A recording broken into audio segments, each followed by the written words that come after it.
Mariette's on the move. What? Mariette's on the move. Again? Mariette's on the move.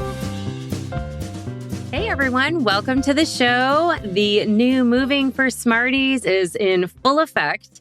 And while the Moving for Smarties show is primarily going to be a solo show, we're going to be featuring it on YouTube.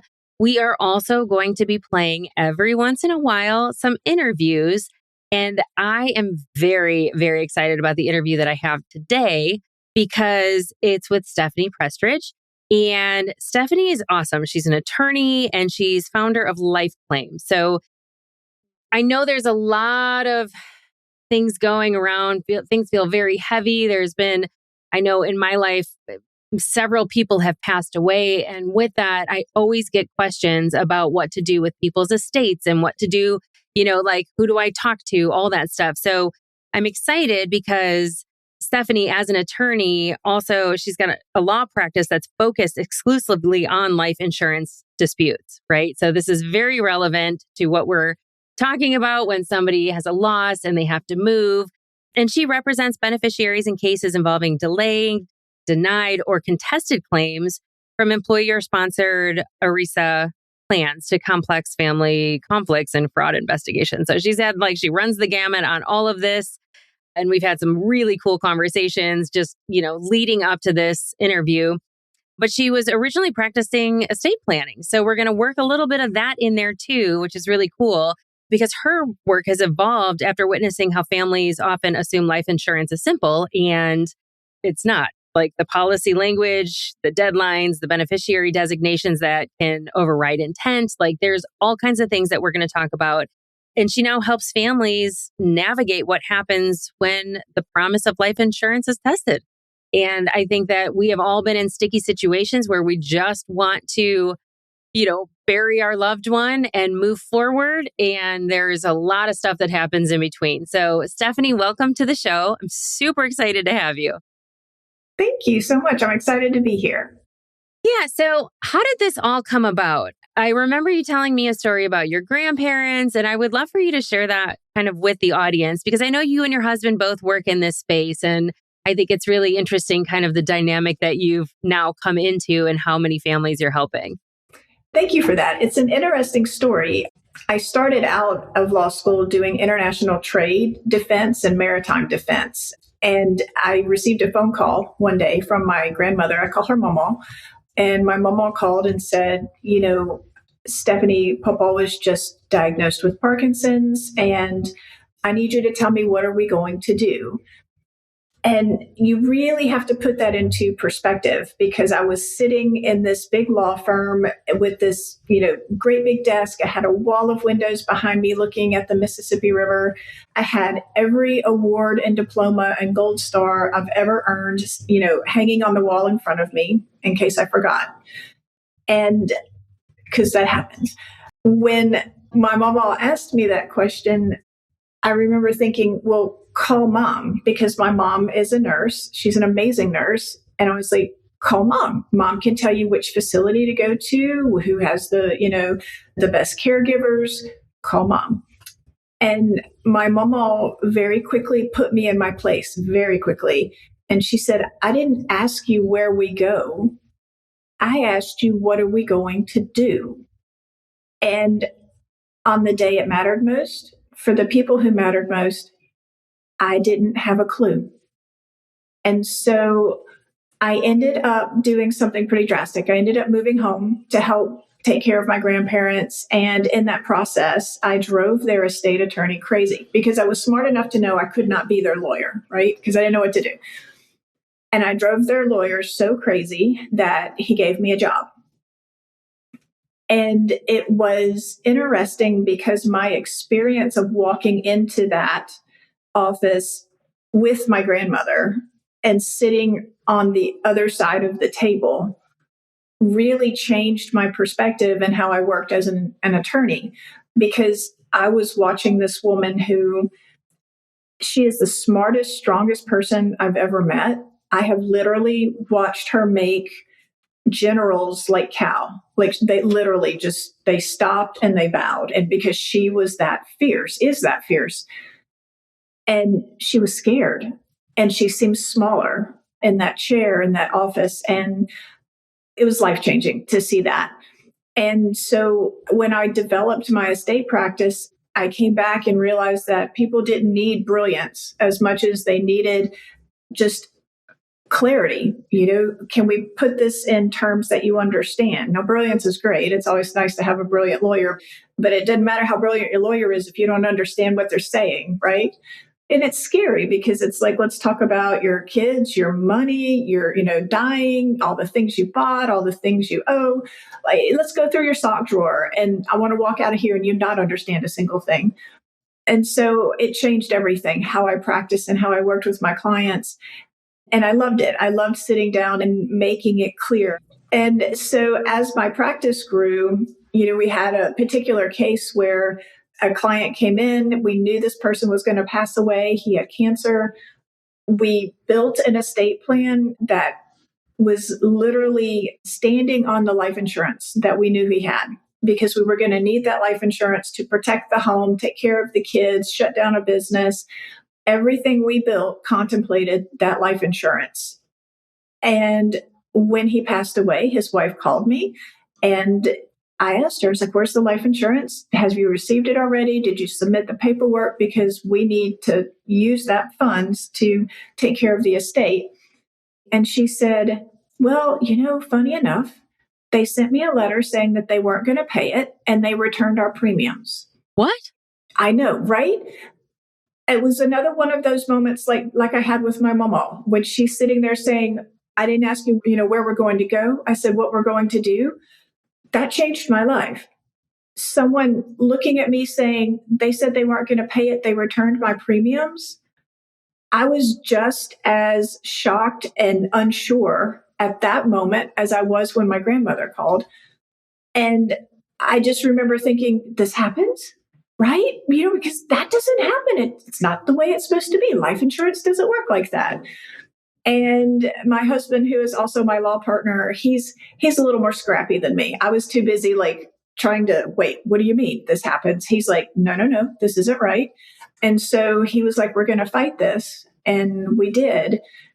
And the day I remember he got the letter in from the insurance company, and it was a long letter and they were not very kind and they disagreed with everything he said, but they sent him that check. And he walked into my meeting. I was in my conference room and he walked in and he had that check in his hand. And he said, if this happened to one of our clients, it happens a whole lot more than we realize. And we are going to make sure this doesn't happen anymore. And our practice pivoted to really focus on that. So I still did estate work, but I was slowly moving out of it because his practice was growing so incredibly in that area. And it was so important. So that's how we kind of fell into that very, unique niche of work. It wasn't planned, but it matters. Yeah. And especially when somebody is going through all of that, the first thing they think, especially if they don't feel financially secure, is like, oh my gosh, I'm going to have to sell my house and where am I going to live? And just the wave of all of the what ifs, and on top of trying to find the paperwork that's relevant, or, if they were in the military, do they get some sort of survivor's benefit? Or there were so many questions. And given, in the last 6 months in the last couple of years of my life, we've lost many people. And so in having the conversations with you and having conversations with some of my friends that have gone through losses, even just as recent in the last 2 weeks, I told them who I was interviewing and they have lots of questions. And I know when you and I talked, I had lots of questions. So, with permission, I'm not going to give any names, but I have some questions that I'd love to just ask you and kind of get your perspective on, because I think this is a really important topic and it will help make somebody either feel able to stay in their home after a loss or prepare for what they would do if they needed to move with a loss. So my first question that I got was from an estate planning perspective, what are the most important documents that families should have in place with major life transitions, like a move, downsizing, aging in place, or even death? So I love this question. So the most important documents you should have in place are your powers of attorney, in my opinion. Powers of attorney are documents that contemplate you living. Everyone comes to see an estate attorney because they're planning to die, but very few people plan to live. And I have to tell you, the biggest struggles we have from an estate perspective, not from a life insurance perspective, but from an estate perspective, is when someone didn't plan to live. So if you think about my papa, he had Parkinson's. And what prompted my mama's call wasn't that he was dying. It was that he was living.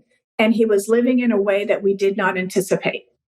Those powers of attorneys are documents that say, while you are alive, who can stand in your shoes and who can act on your behalf, whether it's making financial decisions, property decisions, healthcare decisions. Those are the easiest, most important documents I do all day long. And it's just so fundamentally important to have that, because if you need to access property or if you need to go to the bank for somebody, if they're in the hospital or if they're healthy as a horse, but they think they're George Washington, what are you going to do? You have to have that power of attorney to be able to act on their behalf. So that's the most important documents to have in place. I would also say that some of the most important documents to have in a place, in other words, like a physical location, would be your will or your trust or your powers of attorney, and a list of like assets that you have or where you bank, passwords if they're available, something that gives guidance to your family when you are in a crisis, because they will be so overwhelmed by that crisis. They need the guidance and they need your permission and your help with handling those things for them. So that is probably one of the greatest gifts you could give someone, is just having some of those documents in a place that can be accessed. So with my company, I have, life insurance. Not a safety deposit box. No? Well, because you have to have somebody on that safety deposit box. No, because they need the documents to access the safe deposit box. Yes, exactly. Interesting. Okay. Yeah, I know, like I've got a will and trust. I did it like 20 years ago through my church. And like, I literally had to dig through a bunch of stuff just to even find it. And it's not even relevant anymore. Like, I have none of the stuff that was in it. So like, I have to go and even update my stuff, because I've moved 20 times in the last 24 years of 6 of America's top cities. So like, there's been a lot of stuff that's happened since those were put together. But when you're like helping adult children with their parents, like whether they're like relocating or transitioning, homes or into a home facility. I interviewed a woman named Cindy Greer, who I absolutely adore. She works with like organizing and decluttering and aging in place with seniors. And she called it something else, and she's going to kill me for not knowing the word, but it's, but like when you go to a retirement home or something like that, are there a lot of like gaps that you see that people aren't doing to help prepare for that? Like whether it's like around the estate or like legally, like what are you seeing that like what mistakes are we making? So, yes, I see 3 primary areas of gaps, and this will be a theme throughout everything we talk about. The first area is authority, and that ties right back to the question we just talked about. Like, what's some of the most important things to have? Well, the documents that say who has authority to act on your behalf if you can't do it yourself. That's a huge issue. So, even if mom or dad or a family member is still competent, but you are trying to help them to go to the bank or to, sign some documents with the assisted living or the nursing home, who has the authority to act on your behalf? Is there like a form that you can download online and get like, what is it called when you get like it's stamped by how do you get a power of attorney? A notary, notarized. Notarized, yeah, notary, yeah. Every state has, yes. So every state has their own laws. So in some states you can download a form, and I have no idea which states you can and which states you can't, but you can, some states allow you to download a form, but you have to, have it signed and witnessed before a notary. I would encourage everyone, when you're looking at powers of attorney, especially as family members age out, go talk to an estate attorney. Not all estate attorneys charge a fee to visit with them. And you can get those documents, those powers of attorney, usually at a very reasonable price. And how estate attorneys draft powers of attorney is a little bit different than how they are drafted by general practitioners. And that's nothing bad about general practitioners. It's just estate attorneys have a different focus on their documents. I would, look it up to see, can you do it, online? Can you download a form? Or, can you reach out to someone locally to have that done? So number 2 for me is title. A lot of times we talk about transitioning a family member or transitioning a home, and we focus on that transition, but I have to come back and look at it and say, where's our title? So did we sell a house? Are we keeping the house? Are we transferring ownership of the house to a family member? Are we doing that by gift or by, sale between relatives? What's happening to the title? And this is when a lot of stuff tends to pop up. I can't tell you how many people try to move mom or grandma into the nursing home and they're going to sell the house. And then they realize that grandpa's, estate was never handled. So now we have to go open grandpa's estate to transfer the house over to grandma. And now we have to, be able to sell it that way. Just pay attention to title. What are we doing? Where's it going?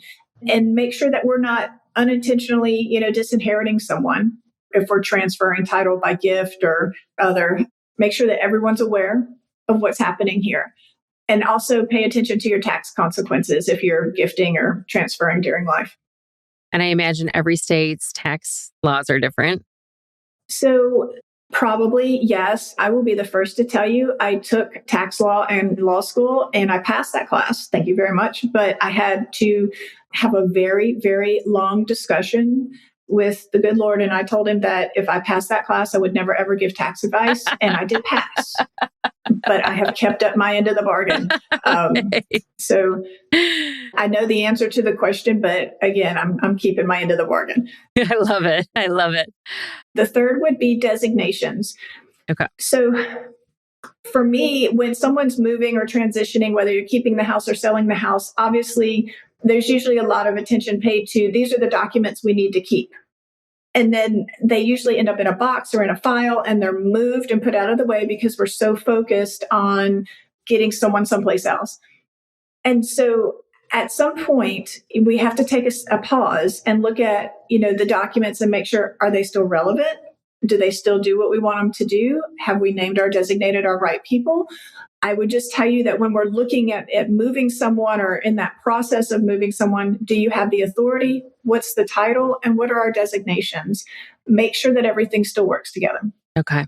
Yeah, that actually was my next question. Like, if beneficiary designations, like what do you do if they're outdated or missing? How do you find them? Well, that's one of the gifts that we would hope someone would leave, right? Is an idea of these are the things that we have. Yeah. And I have to be really honest. I so understand that a lot of people don't feel comfortable talking about that because it really is going through your sock drawer because we're asking, what do you have? Or, where is it? And some people are very uncomfortable talking about that. And I want to be clear, they don't have to. They do not have to tell you if they have life insurance or who they named as the beneficiary or if they have a will. There's no legal requirement that they have to disclose that information. And I honor that. I think that's very important, that privacy. So I think that there's a way to contemplate that discussion and make sure that no one feels like you're treading over their independence or that you're trying to take their stuff. Because the older someone gets, especially as we start to see a cognitive decline, that's so hard for them. And so there's a way to do that respectfully to say, I want to make sure I'm doing it just right. You teach me. You don't have to give me all the details, but tell me where I would need to look. Do you feel comfortable looking over it? And if you need to make changes, I'll make sure that the right person is on the phone for you, or I'll make sure that you get the form, or I'll put it, in the mail for you. Find a way to walk into that conversation where someone's independence is still honored and your need to have access to that information at some point in the future is also honored. Yeah, I mean, I watch a lot of Dateline and you see like, a lot of the times it's money motive, right? When someone gets murdered. So like you want to make sure that you're not getting that information into the wrong hands. We've handled quite a few of those. Yeah. Oh man, Yeah. that's scary. So I want to transition to when someone does actually pass. Like it's hard enough. I did a whole episode like with the Selfish Griever podcast, and it was a couple years ago. I can point to it in the show notes. But that conversation around like when someone dies and when you should move is very personal, right? Like, some people were already thinking about moving and this is just kind of part of the, process. Some people, move spontaneously and then they regret it. And some people don't ever leave and everything stays exactly the same in the house as it did when that loved one passed. But like, what should somebody understand when there is a home involved before they start clearing or selling the property? Like legal steps that they should be taking, Absolutely. I think the most important thing that they should know just right off the bat is that the person who has the keys to the house does not necessarily own the house. And it's going to come right back to those three things we just discussed. Who has the authority to handle that house? And whether we're keeping the house or we're selling the house, who has the right to oversee that and make those transitions? Title, are we keeping the house? Are we selling the house? Have we done what we need to do? It's just a very common theme all the way throughout this whole process.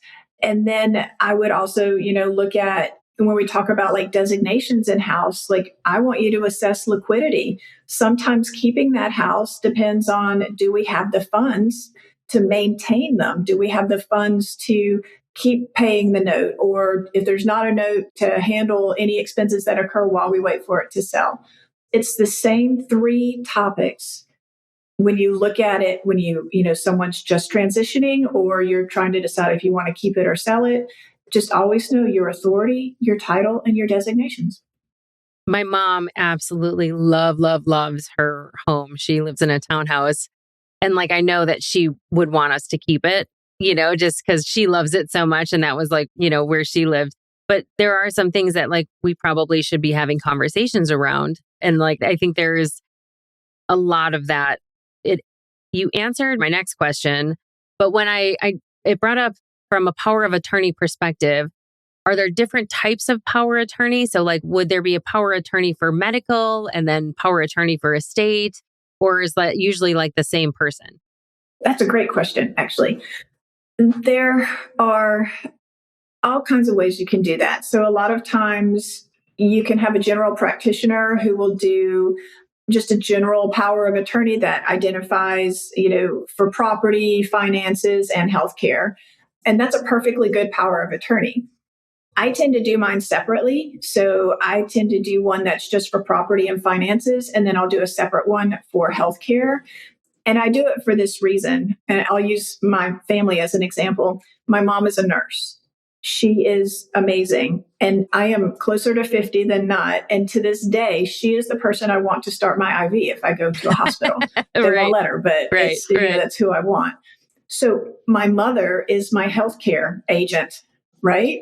Not my husband. And I adore my husband, but it's my mother who's my healthcare agent, just because that's where she shines. And my husband would be okay to never go to a hospital ever.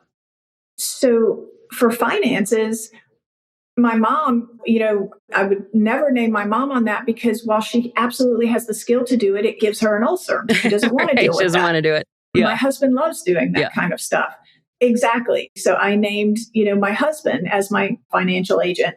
And then I always name a backup. So if my husband can't handle it, then I've got a secondary. And then same with my healthcare. If my mom can't do it, then I've got, someone named right behind her. I really don't care if you have one big, long power of attorney or if you have two separate powers of attorney. I don't care if you have them broken down into 3 or 5, as long as you have them. Yeah. And is this something that you like file? So like, say I was working with you to do that for my own, like maybe my brother is my medical and, my dad or mom is my financial, whatever the case. Like once I'm sure you pay to file it, right? So there's like usually an attorney fee or something to you to produce it. And then I Do I have to pay to file that? Like, is it a payment I make every year, or is it just like a one and done? Once it's established and it's in there, like that's who it is until you change it? So, also great questions. So, for the filing fee, obviously there's an attorney fee if you have an attorney draft it for you, or a notary fee if you just print a form and have a notary execute it for you. But I don't typically file my powers of attorney in the public record until it's required of it to be done. And that's just because if somebody chooses to change it at some point, then we've got to file a notice of change and then file the new one. And so those filing fees tend to accumulate. I do not know if there are some states where it's required to be filed. Okay. In my practice, I tend to wait until a bank or a nursing home or some entity, or, when you're selling property, if they require it to be filed in the public record, then at that point, I'll say, yes, let's file it. But I don't like to incur those costs for my clients unless we have to. Got it. Okay. That's cool to know that you've got that option. Well, and that's how it is for me. I would tell you again, in everybody's state, double check. And then for, the recurring fee, most powers of attorney are durable under any state law. And durable means that if you reach a point when you are no longer competent or capable, or you just don't remember signing it or understand it anymore, that's really when we need it to be working, right? That's why we did it in the first place. So durable powers of attorney withstand changes in your health or your mental status. So it's durable even if we reach a point where you can't confirm that document anymore. However, you do have the right to amend or revoke your powers of attorney as long as you have the competence to do so. Okay. Speaking of that, how do families balance that emotional urgency of we need to handle the house right now with the legal urgencies? Because I feel like the legal system is not very quick to do anything. And you've got those two realities of that sense of urgency plus balancing the emotions. What would you suggest? So I feel like everyone should acknowledge that grief moves much more quickly than legal processes. Okay. And anything moves faster than legal processes, I think. Yeah. But it's that gap, right, between the onslaught of grief and confusion and the legal documents that causes stress and confusion. And so I think of just acknowledging it up front. Grief's going to push a lot harder, a lot faster than the legal process is. And then we also should step back and appreciate that, because that legal process gives you time to catch your breath. And let's make sure that we're doing the right things, not everything. Let's do the right things, because these decisions will have financial consequences. They will have family consequences. They will have repercussions down the road. So allow that process to be slow so that we can step back and say, what do we need to do? What's the first thing to do? What's the most important thing to do? We talked about this before we got on, and this is a sensitive subject for a lot of people. My family has had loss by suicide, and I know a lot of people have, know somebody or have had a friend or family member that has passed in that manner. And I think that there's this misconception that, if they die by suicide and they had life insurance, it doesn't count, right? I've heard different stories from different people. Is that true, or is that kind of a myth? And there's different things that, people should be looking out for if they lose a family member or a spouse or something by suicide that they know have insurance, life insurance. So, first of all, I'm so sorry for that experience. It's devastating. And then with regard to the life insurance question, I would tell you that with any life insurance policy, there is what we call a 2-year contestability period. So from the minute someone purchases that policy and it's put in place, if you pass away by suicide during the first 2 years of that policy, they have the right to decline payment because they're going to say that we don't want you, to get this policy just so you can go, cause harm to yourself and have this money for your family. If you were to pass away more than 2 years after the policy were put into place, then they typically pay out in that process. So it's just an awareness of when was the policy purchased and making sure that we pay attention to those timelines. It's a hard subject, right? But it's like you hear of things and there's so many, I feel like, misconceptions about a lot of this stuff, that people just don't understand. They want to make things easier for their children, their family members, like, whether it's passing from cancer or, in other matters or car accident or whatever. Like there's nobody's getting out of here alive. Right. And so like, I've always been a big, insurance, prepare for it. Like I even have thought of like putting a video together that you could play at my funeral, like, for me to say goodbye to everybody when I'm not there. But it's such a like crazy thing because when you're so wrapped up in that like grief state, it's hard to think clearly about anything, And so I think that like putting an estate plan together, getting life insurance and having these conversations when you feel good and you feel like, because things can change on a dime, right? Like our lives from one day to the next could change overnight. And I think that when you're in a good place, it's like something people always say like, oh, well, I'll get to that. I don't need it right now, but I'm fine. I'll get to that. But that's when you should get to it in my eyes, because it's almost like, it's not as hard as people think. Like I remember filling out the stuff and, it was like a template that I filled out and then, somebody took that and processed it. I added a bunch of stuff. I mean, I remember like, and mind you, this was probably 20 years ago, but I added things like who I wanted, my shoes to go to and like who I thought would like some of my clothes and, things like that, aren't in the legal documentation per se, because, it's not necessarily an asset, but it forced me to think about like, if I'm, what do they call it, unalived at some point, like, what are my wishes, right? And then, when you have those down somewhere, there's no question that the family's doing the right thing for that particular person. Because I think that's the emotional state that a lot of people go through. Like, oh my gosh, well, if I sell the house right away, is that what Joe would have wanted me to do? Or would he have wanted me to stay? And it's just, you're already dealing with so many questions, right? I mean, we've covered a lot of ground. And I think the other questions, let me see. I know there was another question that I had. You created a next steps after loss guide that I absolutely love. Can you walk us through? I will post that. I will put that into my mailer or I'll post it somewhere for people to be able to download. Or if it's better for that, if you have that on your website, should we send them to your website to have them download? And what's the best way for them to get that? It's not on my website yet, but so they can get it from you, or I'll leave my email with you and they can email me directly and I'll send it to them. Okay. It's just this wonderful tool to answer the questions when someone calls me. And gosh, I feel like I'm doing this all the time where someone will call and say, this is where I am. And I'm like, okay, you don't need me yet, or I hope you don't need me, but I want to give you some guidance, like where you need to go next.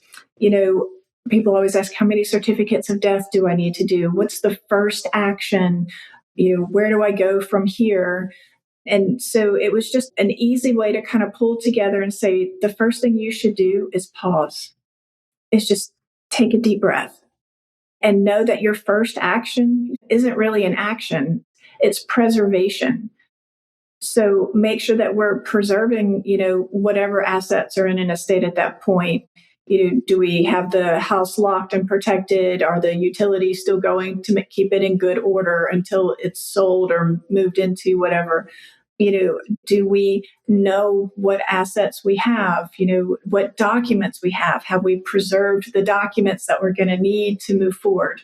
And so we included in that list, like a list of things to go look for, make sure, do we have financial statements, anything that would give us a clue as to the type of assets someone has.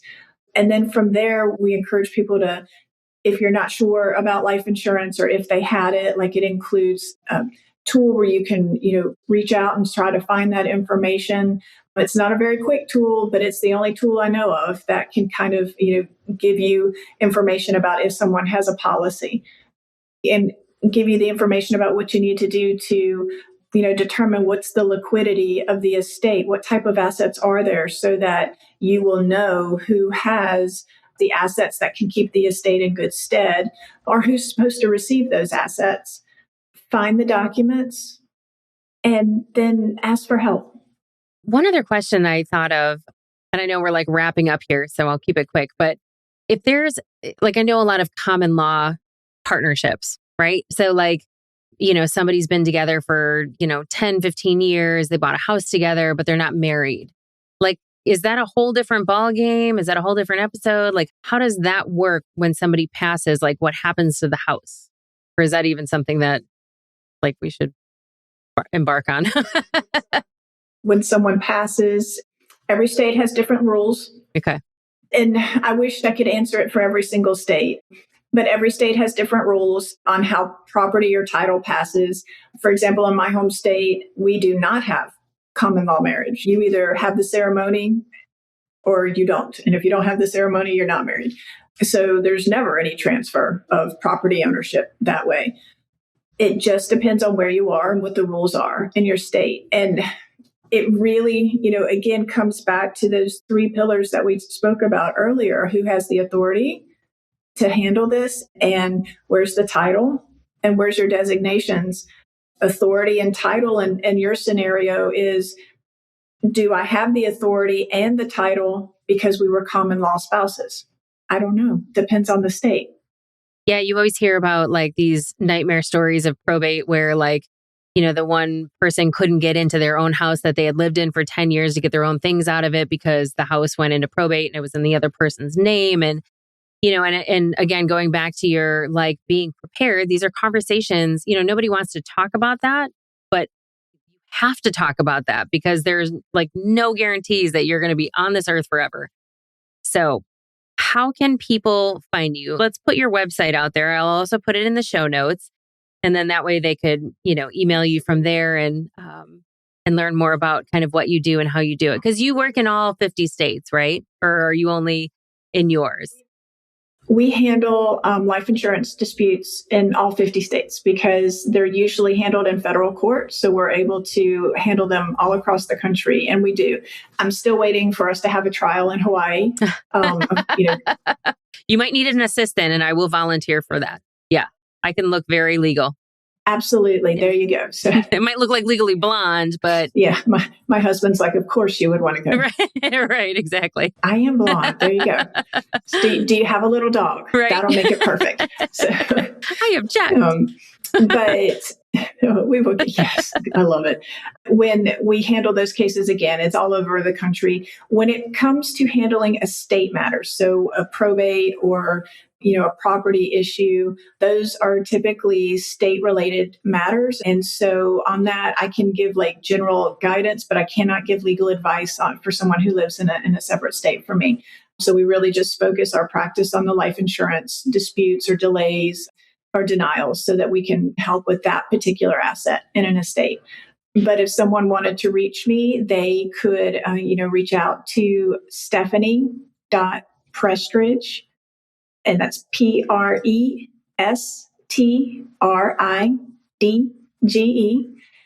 at lifeclaim.com, or they can just go to lifeclaim.com. Yeah. And we have a little questionnaire on our website and they all come to me. So it's probably easier just to go to the website and send me a little email that way. And that's probably the easiest way. Or you can call our office, which is 888-615-3270. Amazing. Well, I know we probably could delve into a ton of other topics around this, and I said 30 minutes and I never stay to that. We've been on for 45 minutes and I think that all of the important information is good. But if you are watching this on YouTube and you have questions, get in the comments, ask us. That we could always do a round two, right? Or I can get the answers from Stephanie and we can throw those in there for you.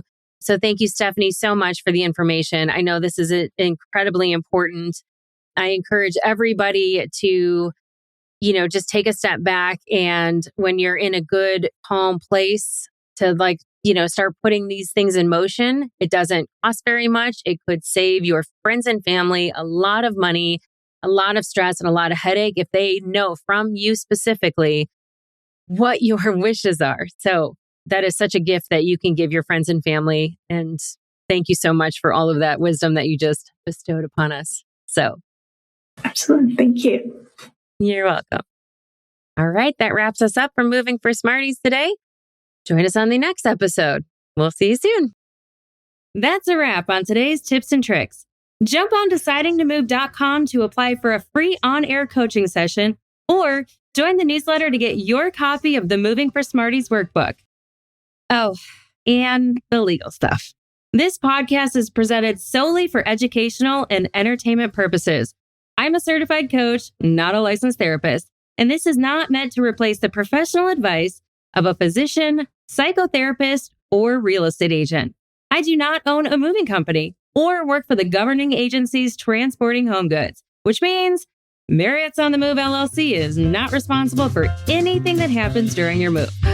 This is solely my perspective based on my research and my own experience and training. So, move at your own risk. Bye for now.